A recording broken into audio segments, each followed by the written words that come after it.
শিক্ষামন্ত্রীর গাড়ির ধাক্কায় আহত পড়ুয়া ইন্দ্রানুজ রায়ের বাবাকে নিয়ে নাগরিক মিছিল। যাদবপুর কাণ্ডে চড়ছে পারদ। প্রতিবাদে আজ নাগরিক মিছিলের ডাক দেয় পড়ুয়ারা। আন্দোলনকারী পড়ুয়ারা তারা বিশ্ববিদ্যালয়ের খেলার মাঠে জমায়েত করে এবং তারপর নাগরিক মিছিল শুরু হয়।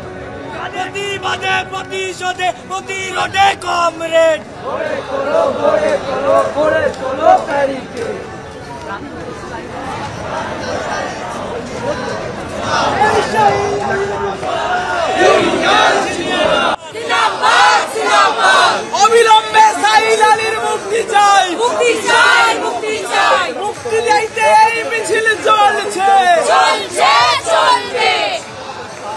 ছাত্র শিক্ষা ঐক্য জিন্দাবাদ, জিন্দাবাদ, জিন্দাবাদ, ইনকিলাব জিন্দাবাদ, জিন্দাবাদ, জিন্দাবাদ। সাহিল আলীর মুক্তির দাবিতে এই মিছিল চলছে, চলছে, চলবে।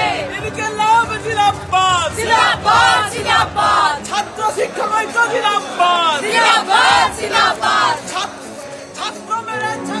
এদিকে ইন্দ্রানুজকে হাসপাতাল থেকে ছেড়ে দেওয়ার সিদ্ধান্ত নিয়েছে মেডিকেল বোর্ড। কাল হাসপাতাল থেকে বাড়ি ফিরবেন যাদবপুর কাণ্ডে আহত ইন্দ্রানুজ রায়। তার চোখের চারপাশে যে 14টি সেলাই পড়েছিল সেগুলি কাটা হয়েছে। পায়ের চোটের অবস্থাও এখন ভালো বলে কেপিসি হাসপাতাল সূত্রে খবর। আপাতত বাড়িতে বিশ্রামে থাকার পরামর্শ দেওয়া হয়েছে ইন্দ্রানুজকে বলে হাসপাতাল সূত্রে খবর।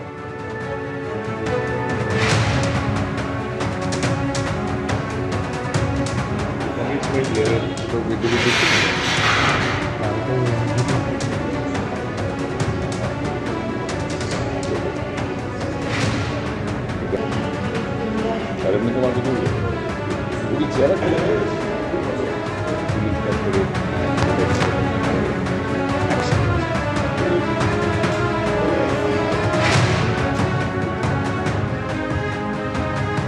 মিছিলের একেবারে যে সামনে যারা দেখা যাচ্ছে প্রত্যেকে কিন্তু ছাত্র নাগরিক সমাজের একাংশ, তাদেরকেও কিন্তু আজকে এই মিছিলে যোগদানের জন্য আহ্বান জানানো হয়েছিল।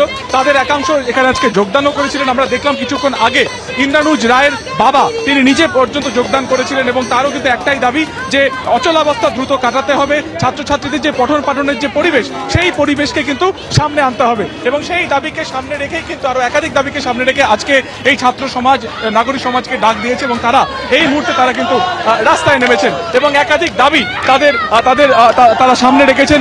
যেমন একদিকে যেমন ভিসির একদম স্থায়ী ভিসি নিয়োগ করতে হবে, অচলাবস্থা কাটাতে হবে এবং ছাত্র দুর্ঘটনাতে আহত হওয়ার ঘটনাতে যারা প্রকৃত দোষী তাদেরকে শাস্তির ব্যবস্থা করতে হবে।